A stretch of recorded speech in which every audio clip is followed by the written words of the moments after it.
Start. अच्छा, जैसे कि लास्ट टाइम हमारा जो टॉपिक था that was about past continuous tense. उससे पहले हम प्रेजेंट कंटीन्यूअस टेंस की बात कर चुके थे।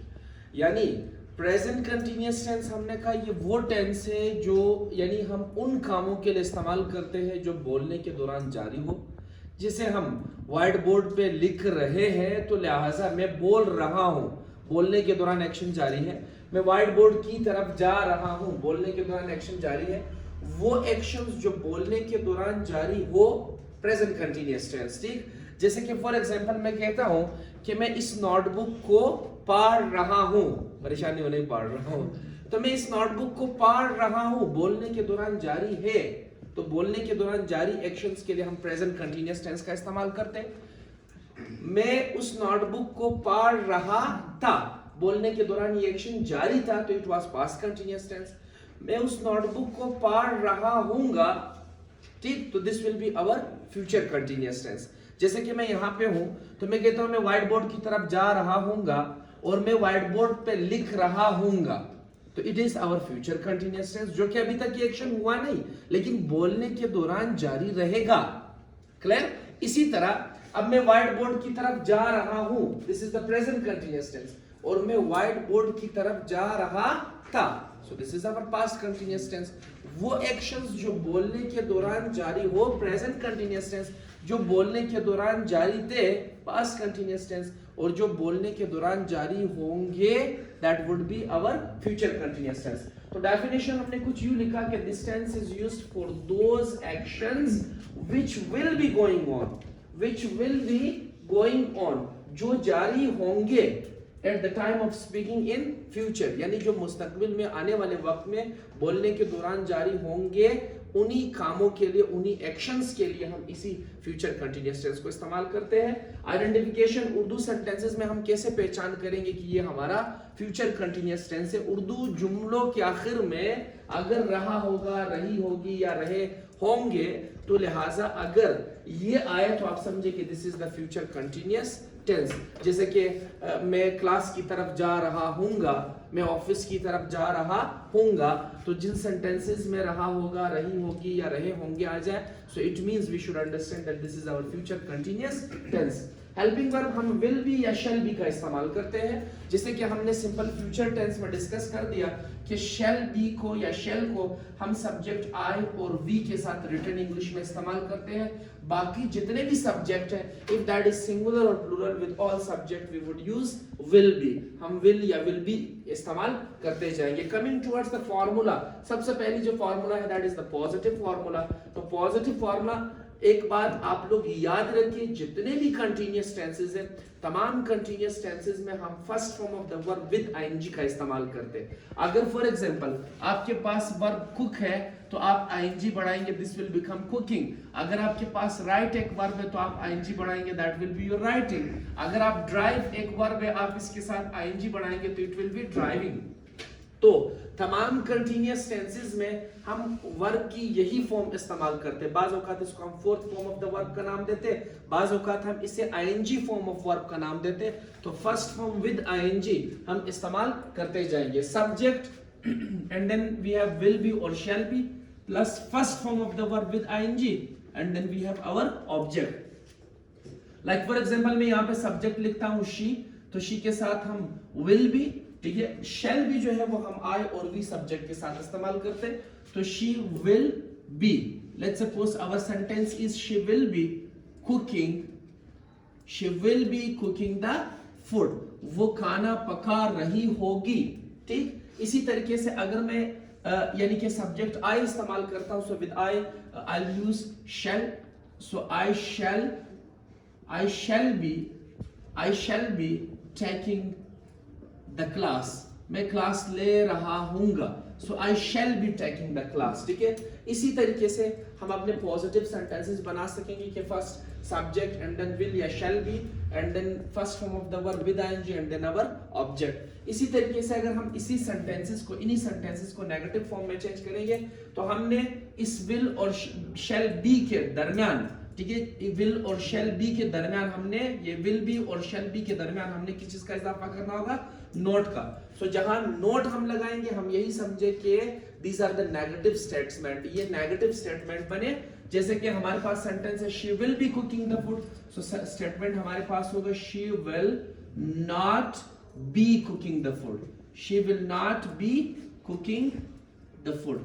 इसी तरीके से अगर हम अपने सेकंड सेंटेंस को नेगेटिव फॉर्म में चेंज करें, I shall be taking the class, I shall not be taking the class, I shall not be taking the class. इस तरीके से ये हमारा नेगेटिव स्टेटमेंट हुआ, लेकिन नेगेटिव स्टेटमेंट में हमने इस विल बी और शैल बी के दरमियान जो है नॉट का इजाफा कर दिया, तो नेगेटिव स्टेटमेंट में हम नॉट का इजाफा करते जाएंगे, that will show our negative statement. इसी तरीके से अगर हम इन्हीं सेंटेंसेस को इंटरोगेटिव में चेंज करेंगे तो विल को आप स्टार्ट में लेके आएंगे, शैल को आप स्टार्ट में लेके आएंगे, rest of your sentence will remain the same, ठीक है। जैसे कि she will not be cooking the food, will she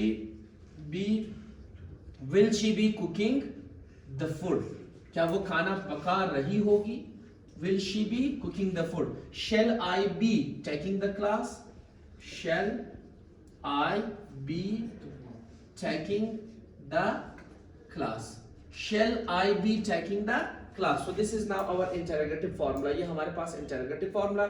अगर इन्हीं sentences को हम formal में change करेंगे, चूंकि formal हमें पता है कि that is the combination of negative and interrogative, आपके negative और interrogative sentences का combination जो है वो formal और informal है। लेकिन formal में हम क्या करेंगे, हम just अपने subject के बाद note का इजाफा करेंगे। देखो rest of the formula is the same, सिर्फ subject के बाद हमने किस चीज का इजाफा किया है, note का।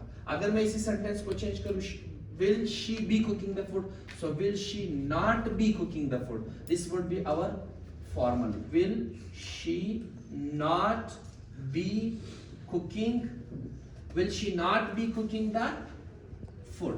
इसी तरीके से हम अपने सेकंड सेंटेंस को कैसे चेंज करेंगे, shall I be taking the class, shall I not be taking the class, shall I not be taking, shall I not be taking the class। अगर इन्हीं सेंटेंसेस को हम इनफॉर्मल में चेंज करेंगे, चूंकि इनफॉर्मल जो सेंटेंसेस है ये भी नेगेटिव एंड इंटरोगेटिव की कॉम्बिनेशन है। इनफॉर्मल हम बेसिकली अपने फ्रेंड्स के साथ इस्तेमाल करते, जो फॉर्मल तरीका होता है वो हम एल्डर के साथ इस्तेमाल करते, जो हमसे बड़े हो, जिनको हम रिस्पेक्ट देना चाहते हो, तो लिहाजा उनके लिए हम फॉर्मल तरीका, और इनफॉर्मल जो तरीका होता है वो हम अपने फ्रेंड वगैरह के लिए और शॉर्टकट तरीका होता है। अब इस यानी कि इनफॉर्मल तरीके में हम क्या करेंगे, ये जो नॉट है ये हम सब्जेक्ट से पहले लेके आएंगे। जब नॉट सब्जेक्ट से पहले आएगा तो विल प्लस नॉट को हम वॉन्ट कहेंगे, एंड शैल प्लस नॉट को हम क्या कहेंगे, शैंट। तो वॉन्ट या shan't plus subject and then plus be plus first form of the verb with I N G and then it is your object and then a question mark. ठीक, अगर इन्हीं sentences को हमने इनफॉर्मल में चेंज करना है, जैसे will she not be cooking the food, so in informal sentences it will become that want she be cooking the food, won't she be cooking the food। इसी तरीके से अगर हम अपने सेकंड सेंटेंस को चेंज करेंगे from formal into informal, like for example हमारे पास है shall I not be taking the class, shan't I be taking the class। like if I'm changing a sentence from positive till informal, ठीक है, अगर मैं positive से एक sentence को change करता जाऊं और उसे इनफॉर्मल तक लेके जाऊं, like I am opening the door, अगर इट विल बी, जो काम आपके बोलने के दौरान जारी होगा that will be your present continuous tense, जो हम अपने प्रीवियस लेक्चर में डिस्कस कर चुके हैं। जो काम बोलने के दौरान जारी था that will be our past continuous tense. ठीक, अब उसी सेंटेंस को अगर हम यहां दोबारा रिवाइज करें, आई विल बी और I shall be opening the door, while in spoken English में और अमेरिकन इंग्लिश के मुतालिक अगर आप सब्जेक्ट आई या बी के साथ स्पोकन इंग्लिश में विल बी का इस्तेमाल करो, so it's not a matter, but in written English I और वी के साथ शेल का इस्तेमाल करना है। ठीक है, इसी तरीके से अगर मैं को I will be opening the door या I shall be opening the door, I shall not be opening the door, this will be our negative। shall I be opening the door, shall I not be opening the door, shan't I be opening the door, she will be driving a car, she will not be driving a car, will she be driving a car, will she not be driving a car? Formal sentences. Will she not be driving a car? Won't she be driving a car? I shall be taking the class. I shall not be taking the class. Shall I be taking the class? Shall I not be taking the class? Shan't I be taking the class? So इसी pattern में आप अपने positive statement को negative में, negative से interrogative में, interrogative से formal, and then from formal you can change your statement into informal. ठीक है, so you have to do the practice right now. आपने इन्हीं सेंटेंसेस के ऊपर प्रैक्टिस करना है so that you may be able to know about the future continuous tense, जैसे कि आप प्रेजेंट और पास्ट कंटिन्यूअस टेंस को समझ गए हो. ठीक है, यहां तक अगर किसी को कोई मुश्किल हो सो मैं आस्क